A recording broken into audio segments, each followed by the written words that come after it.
kesehariannya. Bahkan doa pun akan dimulai dengan mengucapkan Alhamdulillah. Salawat dan salam kepada Nabi Muhammad sallallahu alaihi wasallam. Allahumma shalli wa sallim wa barik ala Muhammad. Kalimat yang kedua ini juga adalah kalimat yang harus terus diucapkan oleh orang-orang beriman, tidak boleh tidak. Setiap hari harus diucapkan oleh orang. Dan ini juga kalimat yang akan dibawa dalam doa. Di awal doa dan di akhir doa, kalimat ini tidak boleh ditinggalkan. Bahkan sholat tidak diterima oleh Allah kalau tidak mengucapkan kalimat ini. Dua kalimat, Alhamdulillah, Allahumma shalli wa sallim ala Muhammad. Dua kalimat ini yang sangat istimewa bagi orang-orang beriman. Para jemaah sekalian, tadi saya ada membacakan ayat Al-Quran, dan ayat yang seperti itu banyak sekali dalam Al-Quran. Bahwa kalau kita belah rinci-rinci per surah dari Al-Quran itu, pesan dua persoalan ini terus akan dikemukakan oleh Allah.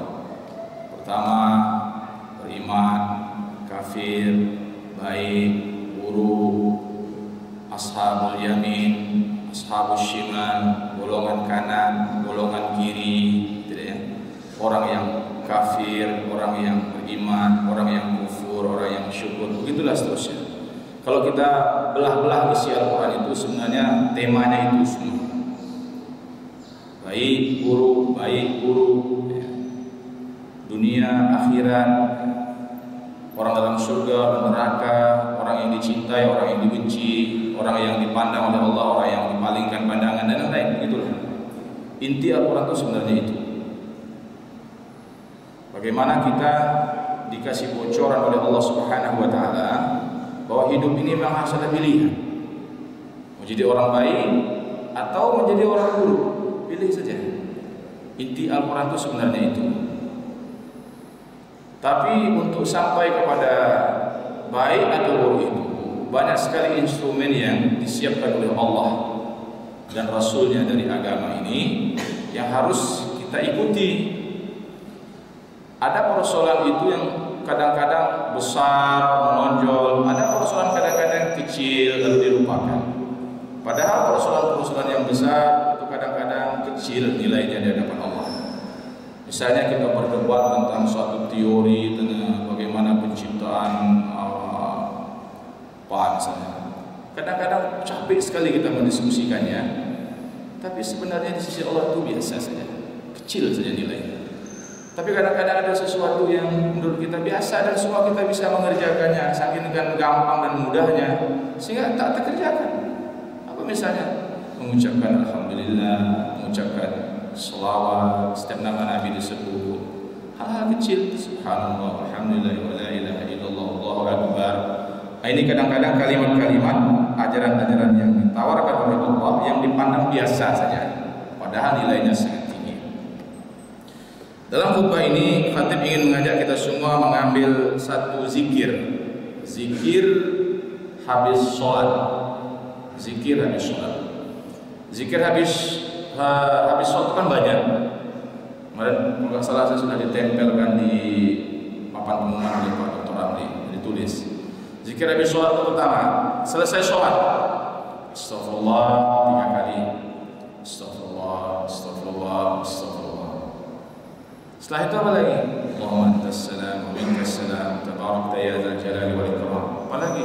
Allahumma la mani'a lima a'taita wa la mu'tiya lima mana'ta wa la yanfa'u dzal jaddi minkal jadd. Misalnya gitu ya.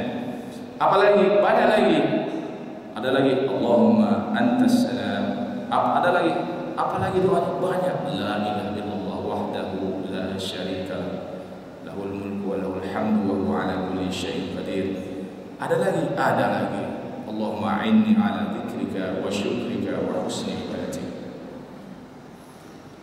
Banyak zikirnya, cukup banyak. Membaca ayat kursi, qul huwallahu 3 kali, qul a'udzu birabbil falaq 3 kali, qul a'udzu birabbin nas 3 kali. Banyak sekali zikir-zikirnya.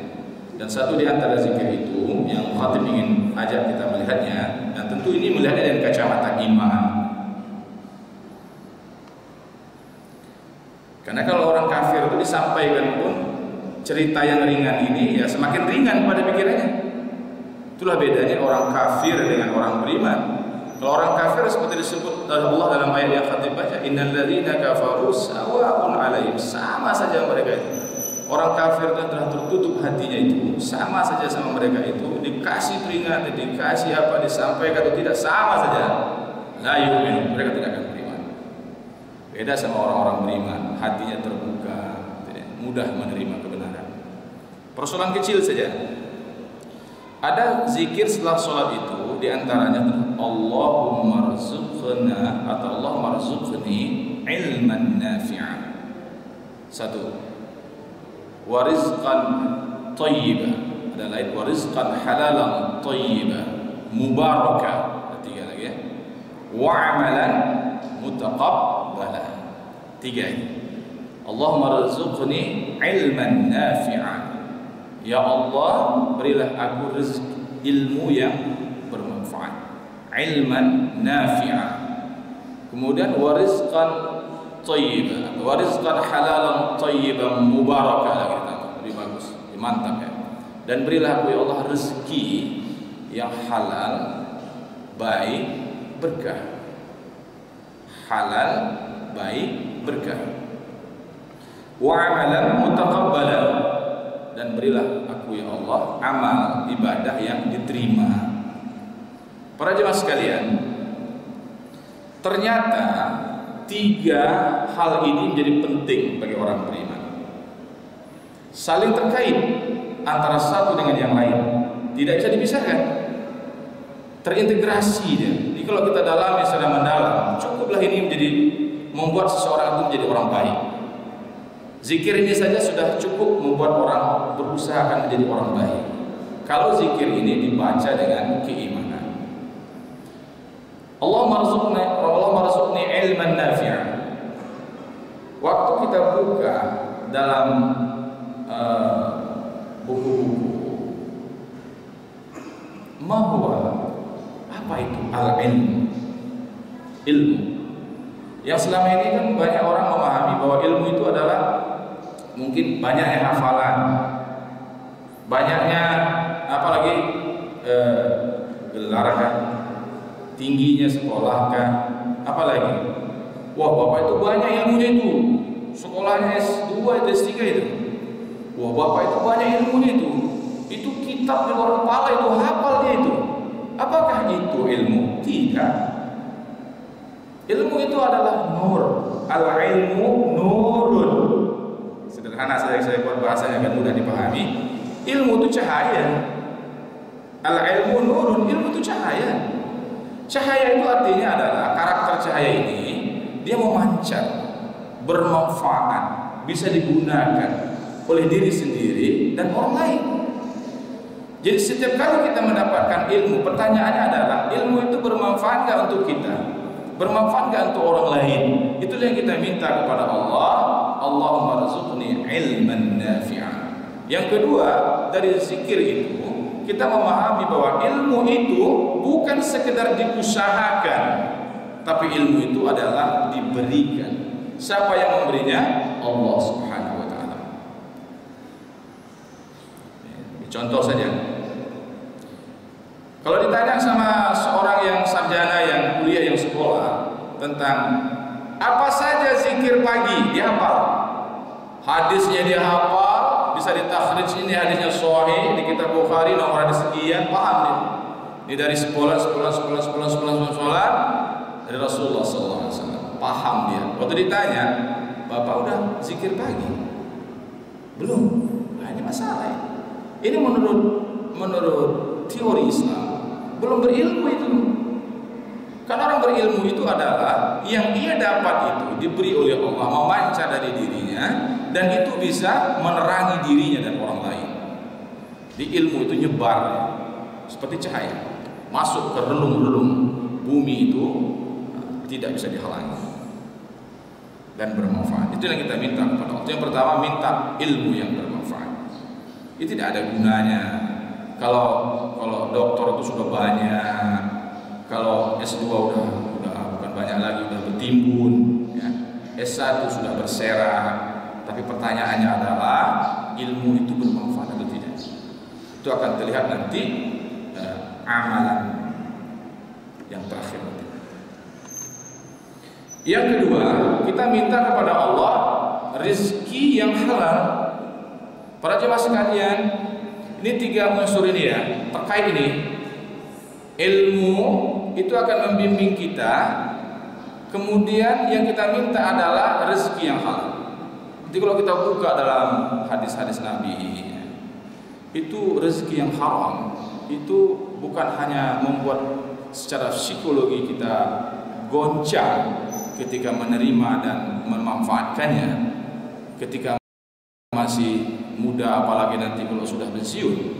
Itu kalau ada rezeki yang haram di rumah kita atau di rumah atau yang kita miliki, atau pernah mengambil rezeki dengan cara yang haram, itu secara psikologi saya baca akan membuat goncang pemiliknya nanti secara kejiwaan ketika usianya sudah menjelang kematian. Goncang dia, karena dia tahu ini rezekinya haram, ini mau dipulangi kemana nggak tahu.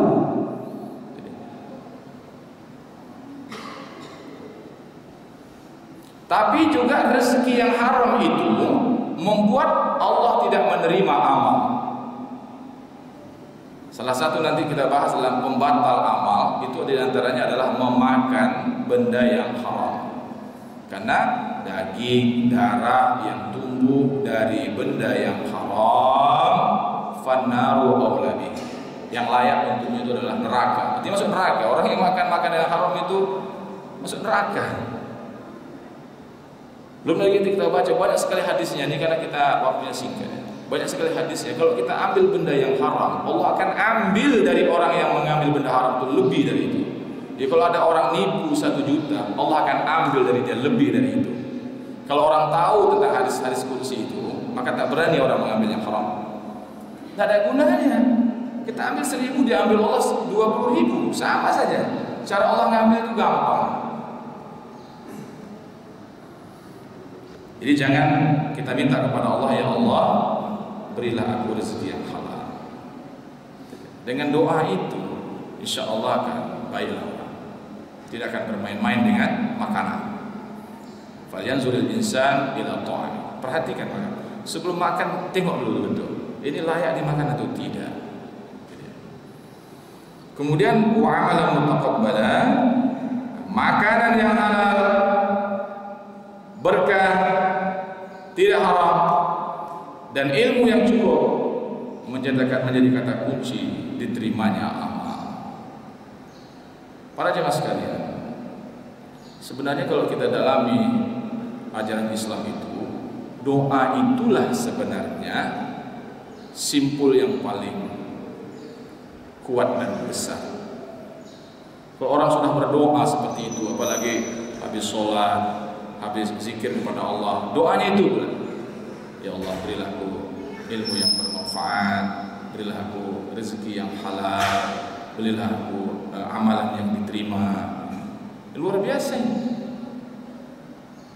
Ada 3 zikir habis sholat itu saja saya rasa kalau kita dalami dengan baik, maka insya Allah akan jadi orang baik. Tapi syaratnya melihatnya itu dengan kacamata keimanan. Tapi kalau kita melihatnya dengan kacamata akal saja nggak bisa. Seperti itulah misalnya ketika Allah contoh dalam Al-Quran, Innallaha la yastahi an yadriba mathalan ma ba'udatan fama fawqaha. Terhadap penciptaan itu saja ada 2 kelompok orang yang bisa melihatnya dan berbeda. Kalau orang beriman dia akan katakan, fa'amal ladzina amanu faya'lamuna annahu al-haqqu min rabbihim. Orang beriman itu tidak banyak dia komentar. Dia tahu bahwa itu adalah kebenaran dari Tuhannya Allah Subhanahu wa taala. Tapi wa amal ladzina kafaru fayaquluna madza aradallahu bihadza mathalan. Terlalu banyak pertanyaan-pertanyaan. Itu apa ini Allah ciptakan nyamuk ini gini, enggak perlu kayak gini. Capek dia. Tapi kalau orang beriman itu disentuh hatinya dengan kalam dan hadis Nabi, langsung dia bisa terima. Ini mudah saja kita mengukurnya para jemaah sekalian. Jadi khutbah yang singkat ini ingin mengingatkan kita, carilah ilmu yang bermanfaat dan mintalah kepada Allah ilmu yang bermanfaat itu. Kemudian yang kedua, carilah rezeki yang halal dan mintalah kepada Allah agar rezeki rezeki yang halal diberikan. Dan yang ketiga, lakukanlah amal dan mintalah kepada Allah agar amal itu diterima oleh Allah Subhanahu wa taala. Mudah-mudahan khutbah ini bermanfaat. Alhamdulillahirabbil alamin. Asyhadu an la ilaha illallah wahdahu la syarika lah wa asyhadu anna Muhammadan abduhu wa rasuluhu la nabiyya ba'dah. Allahumma shalli wa sallim wa barik ala sayyidina Muhammad wa ala ali Muhammad. Amma ba'du fa ya ibadallah, usikum wa iyaya bittaqwallah wa ta'atihi la'allakum tuflihun. Kama qala Allah ta'ala, ya ayyuhalladzina amanu